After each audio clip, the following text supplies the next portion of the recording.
We finally beat Crash Team Racing, and let me tell you, I absolutely love this game. Our current goal is to collect, beat, and 100% every Crash Bandicoot game, and Crash Team Racing is the fourth game in this series. This game was released in 1999 and was made exclusively for the PS1. Crash Team Racing was developed by Naughty Dog and published by Sony Computer Entertainment. The introduction of the game gives us our first look at our villain. It's an alien that goes by the name of Nitro Oxide, and he travels the stars looking for creatures to test his skills. He creates a game called Survival of the Fastest. He challenges the Earth's fastest racers, and if he loses, he will leave the world alone. But if he wins, he will turn the Earth into a concrete block and make everyone his slaves. Gives me some Space Jam vibes. We start this game off by selecting Adventure Mode and selecting our racer. You have the choice of 8 different racers. But, I'm all about that main character energy and decided to use Crash Bandicoot. His name is in the title. We start off in Insanity Beach. This is home to 4 different racetracks and a battle arena. The first track is Crash Cove. This is a very basic map compared to the rest of the tracks. Like every other game you play, this is just to get you comfortable with how to move. Unfortunately for me, I really didn't learn how to drift until late in the game. Our next racetrack is Rouge Tubes. I really enjoyed this map. It was once again basic, but a step above Crash Cove in my opinion. The next track is Mystery Caves. This was a massive step up from the previous 2 tracks. This had much more timing involved in your jumps. For example, one of the jumps, if you mistimed it, you'd be hit by a lava ball and die. Overall, a really fun track though. Our last track here is Sewer Speedway. This was my favorite track in this area. You were just racing through a sewer, but I liked the track design, the jumps, and all the opportunities to drift. We then get to our battle arena, which is Skull Rock. Here you're just collecting all the crystals. It took me a few tries to figure out the best way to get them all here, but after a few tries it becomes much easier. We then get our chance to race Ripper Roo and Rouge Tubes. Well, after realizing this was just a 1v1, I felt pretty good. That quickly went away when I realized he constantly throws TNT at you, and at this point I didn't realize he could just jump multiple times and knock it off.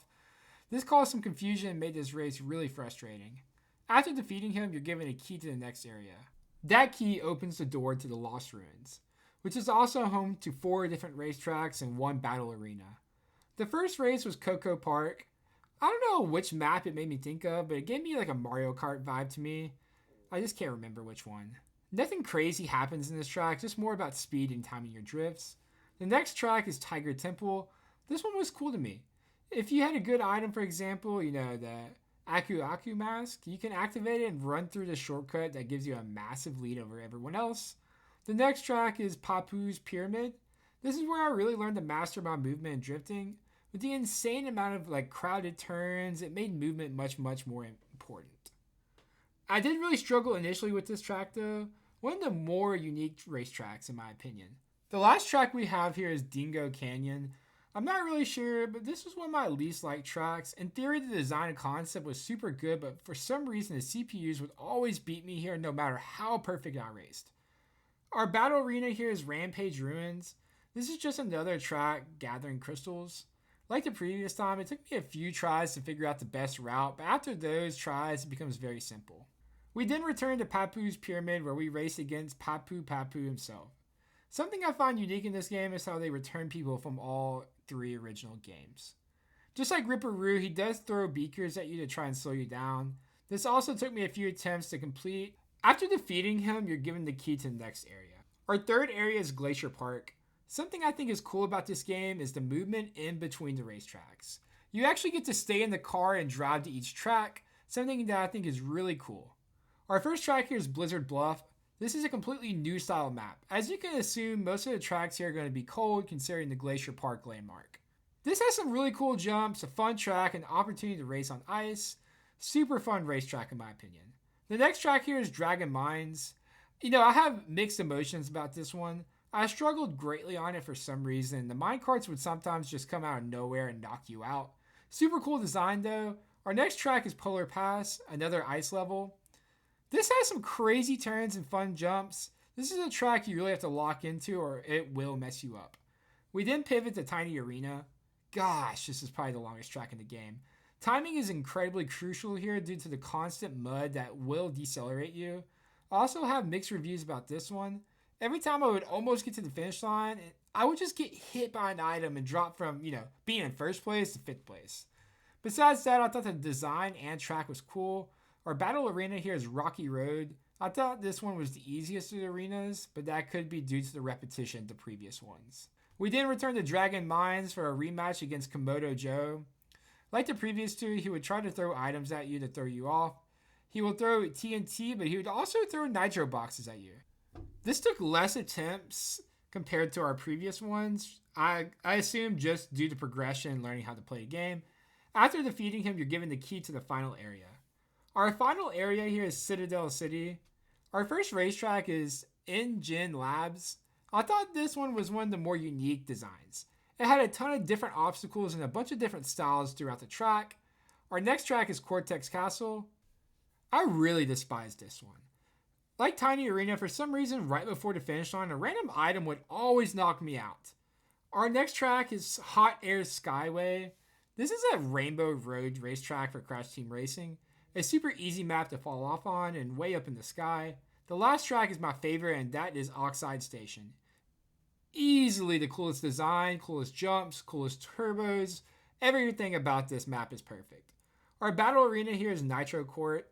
This one was trickier. All the crystals were behind nitro boxes, so you had to either creep in and snag it without hitting a nitro box or get a bomb and break them.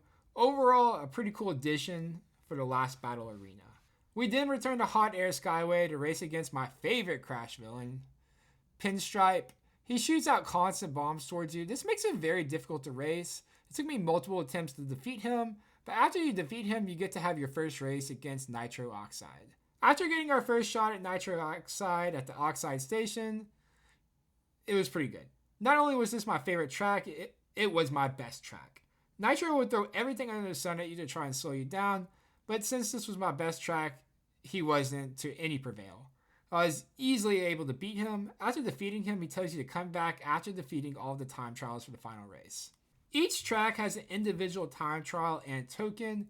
The time trial is a you versus you type of race with boxes that can pause the time to help you get a better time. The token is what I presume an increased difficulty race. Placing first will give you each token. After collecting all 4 tokens for each gem, it unlocks the red, blue, green, yellow, and purple gem cup. Each one has a Grand Prix style of racing with 4 different maps from each area. I thought this was the most fun aspect of the game. Each race scored you based on placement. So first place would give you 9, second place would give you 6, and so on. This means if you fail to get first in a race, you still have a chance to prevail. Each cup win unlocks a different character for you to use in normal races, unlocking all of the bosses. The purple gem cup was actually all the maps you raced against all the bosses, which was really cool. We also have 2 bonus tracks for time trials. Slide Coliseum can be unlocked with 10 time trials, and Turbo Track can be unlocked by winning all the gem cups. Both tracks were just fast-paced race tracks and super fun to play. After completing everything, we get our opportunity to finish off Nitro for good. We got a rematch back in his Oxide Station. Once again, he stood absolutely no chance. I am way too cracked at this racetrack for some reason. Any other map, he probably had my number, but not here. After beating him, he complains about having to return to his homeworld a loser and dips out. Then the credits rolls and shows you what happens to each character after racing. I was really curious on what this game would be like, if this was more of a filler game or a complete game. Those thoughts quickly vanished as I progressed through this game. The storyline was really intriguing with the new villain, which was really nice considering we've had 3 games now of Cortex being the bad guy.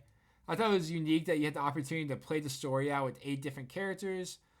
Unfortunately, the name is Crash Team Racing, so I had to race for Crash.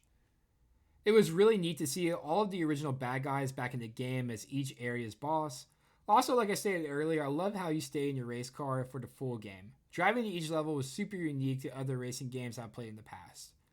As usual, the game design was super sick and the soundtrack was phenomenal. Besides 2 maps, I thought every map was unique and well designed. With the ending the way it was, it really made me wonder if this was supposed to be the end of Crash Bandicoot. My overall rating for this game is a 10 out of 10. There's a reason people still play this game online. Everything was perfect in my opinion. I'm curious to see what our next Crash game is like. Tomorrow we will be starting Crash Bash, so be sure to keep an eye out for that gameplay. If you made it this far, please let me know your favorite track in this game. If you missed it, I posted my review for Crash Bandicoot Warped. Be sure to check that out. Thanks for watching and have a great day.